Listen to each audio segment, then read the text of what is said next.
Nefa nambara teo namosaka ny heviny ramatoa Christine Razanamahasoa eo anatrehan'ny fanaterana ny fitsipika mifehy ny Antenimieram-pirenena izay mivolana niny izy ireo vao tsy ela akory zay. Akoatra izay moa dia manana ny fanazavana ihany koa ny tenany manoloana ny fikasana andrava ny birao maharitra ny Antenimieram-pirenena.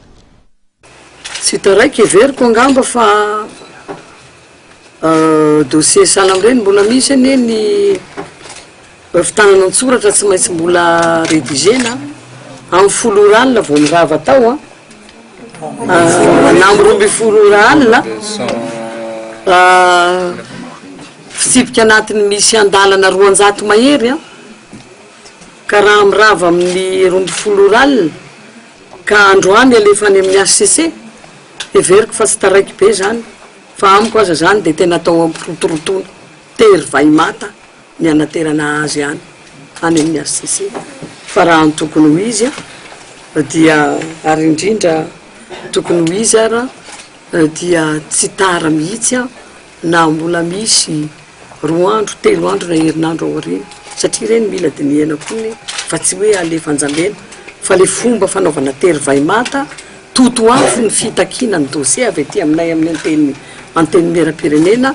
dia mahagaga sy mahazendana ihany. Mety misy mahita volana alohan'ny biby angamba satria raha ny tena marina ne io birao maharitra io no any birao maharitra mitoetra amin'ny fomba tena ara-dalàna fa amin'izao fotoana izao moa dia efa mahazatra manao zavatra tsy ara-dalàna ty rehefa tsy azoazo ilay olona mivoaka amin'ny alalan'ny safidy ny be sy ny maro dia hitadiavana fomba rehetra isan-karazany ahafahana mandravana zany ravana ny birao maharitra ny konokonona sy nitetika handravananay no misy fa tsy misy hoe konokonona sy tetika anao fametram-pialana raha ohatra hoe zany itsona le resak'izay mety efa tetika vao manavany ambosony ohatra le lalana isoran'le processus ataona assemblée amin'izao io zany mihitsy no azo ilazana azy satria raha ny tokony ho izy ane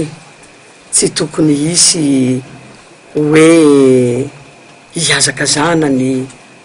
izany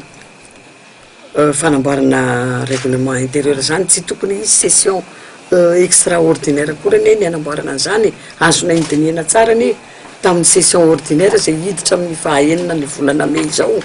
le izy fa misy ny azakazana hoe oravana io birao permanent io anefa efa nisy fifidianana zay nanaraka ny lalàna teo taloha fa ny règlement intérieur zay namboarinay amin'izao dia règlement intérieur ho ampiasaina indray amin'ny ireo zay ho député rehefa amin'ny mandat manaraka